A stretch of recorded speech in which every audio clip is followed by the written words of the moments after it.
Hai, assalamualaikum. Apa kabar teman-teman semua? Semoga teman-teman semua dalam keadaan sehat, dimudahkan segala urusan, dan dilapangkan rizki. Amin, amin ya robbal alamin. Oke teman-teman, jadi di sini aku mau sharing lagi sama teman-teman. Kali ini aku sharing yaitu cara mengatur keuangan dalam rumah tangga. Di sini dengan pendapatan per bulannya sebesar 2 juta rupiah. Kenapa sih kita itu harus mengatur keuangan rumah tangga kita gitu kan? Pasti banyak nih yang bertanya, kenapa sih mesti diatur? Pendapatannya juga kecil gitu kan? Atau ada lagi nih yang udah insecure duluan sebelum mencoba gitu. Gimana caranya aku tuh bisa menerapkan pengaturan keuangan di rumah tangga aku, karena aku tuh udah tahu nih, tanpa aku harus mengaturnya, aku udah tahu kalau penghasilan kami itu nggak cukup gitu kan. Capek-capek aja kita buat catat mencatat ataupun kita buat budget gitu, toh ujung-ujungnya udah tahu nih bakalan over budget ataupun bakalan minus. Ya udahlah, jalani aja seperti air mengalir. Mungkin ada ya teman-teman yang berpikiran demikian.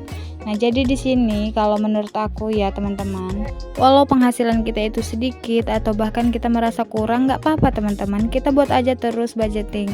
Karena dengan kita melakukan budgeting, kita tahu nih letak dimana kita misalnya pengeluaran yang paling besar selama 1 bulan misalnya, ataupun pengeluaran mana nih yang bisa kita maksimalkan ataupun kita bisa minimalkan pengeluarannya gitu ya. Kita tekanlah pengeluarannya biar lebih mengurangi aja gitu keminusan uang kita selama setiap bulan gitu. Jadi tetap aja lakukan budgeting walaupun kamu itu merasa uangnya itu kurang gitu teman-teman. Oke, nanti kita lanjut lagi ya. Kita balik dulu ke video ini. Di sini aku ingin mengatur keuangan request ya teman-teman. Jadi ini income-nya 2 juta. Dan di sini keinginan dia itu ingin tetap bisa menabung dan bisa tepat waktu untuk membayar cicilan, karena dia itu punya cicilan ya. Kalau misalnya dia ingin cepat melunasinya, itu kan penghasilannya dianggap minim gitu. Jadi dia cuma pengen aja gitu tepat waktu gitu ya membayar cicilannya, dan juga ingin tetap bisa menabung dari penghasilannya setiap bulan. Jadi di sini aku kasih saran beberapa ya, semoga ini bisa membantu gitu kan sama kakaknya. Saran yang pertama yaitu setelah kita menerima gaji ya, ini berlaku juga sih untuk aku dan kita semua ya teman-teman yang ingin menerapkan budgeting. Setelah kita menerima gaji, kalau bisa keluarkan dulu kewajiban kita ataupun cicilan yang harus disegerakan untuk dibayar. Kemudian untuk saran aku yang kedua adalah, karena tadi kakaknya kan pengen nabung, jadi kalau bisa sisihkan tabungannya itu di awal. Jangan menyisihkannya itu setelah kita memenuhi kebutuhan teman-teman ya, karena kan tadi poinnya adalah dia pengen tetap bisa menabung. Jadi sisihkan tabungan di awal, sisanya baru kita gunakan untuk memenuhi kebutuhan. Oke, lanjut lagi untuk penyelesaiannya ya. Di sini langsung aja pendapatannya kita tuliskan dulu, yaitu 2 juta per bulan. Kemudian ada kewajiban. Nah, kewajibannya itu ini ya teman-teman, kayak kontrakan dan listrik ya. Mungkin dia masih ngontrak. Itu kalau ditotal itu ada 400.000 rupiah. Kemudian untuk tabungan, di sini aku budgetkan aja menggunakan persentase, yaitu 10% dari pendapatan. Ini sebesar 200.000 rupiah. Kemudian kita jumlahkan ataupun kita kurangkan dari pendapatan, ketemulah sisa gaji yaitu sebesar 1.400.000 rupiah. Sisa gaji inilah yang akan kita kelola untuk memenuhi kebutuhan sehari-hari.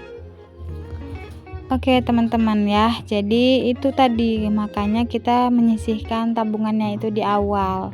Kalau misalnya kita sisihkannya setelah kita memenuhi kebutuhan ya, dikhawatirkan kita itu tidak akan bisa untuk menabung teman-teman, karena tahu sendirilah ya, namanya juga kebutuhan pasti memang banyak, tapi ya pandai-pandai Gimana caranya agar kita bisa menekan yang namanya pengeluaran untuk kebutuhan ya, karena kan kita menyesuaikan lagi dengan pendapatan kita dan juga kebutuhan kita gitu ya, biar gimana caranya kita nggak over budget. Oke, jadi untuk kebutuhannya di sini ada beberapa kategori atau posnya ya teman-teman. Yang pertama ada beras, kemudian ada belanja bulanan, belanja mingguan, pulsa, pegangan suami, kebutuhan anak, gas dan galon, dan dana tak terduga.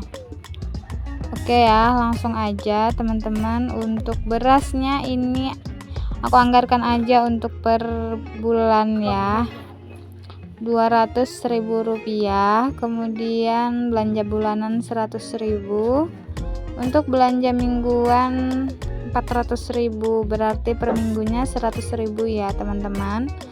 Pulsa Rp100.000, untuk pegangan suami ya, kayak misalnya untuk transport gitu mau pergi kerja, ini aku anggarkan aja Rp300.000 per bulan. Kemudian untuk kebutuhan anak Rp100.000, gas dan galon 70.000, dan ini ada sisanya ya, yaitu 130.000.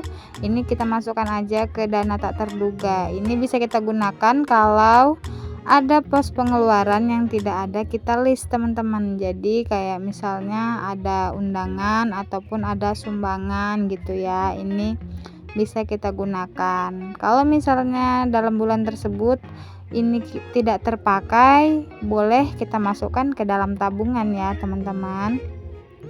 Oke teman-teman, aku mau ngucapin terima kasih banyak buat teman-teman yang selalu support aku, dan buat teman-teman yang baru menemukan channel aku ucapkan selamat datang. Jangan lupa like, comment, dan subscribe-nya ya, dan bunyikan lonceng notifikasi biar kalau misalnya aku upload video terbaru teman-teman bisa tahu.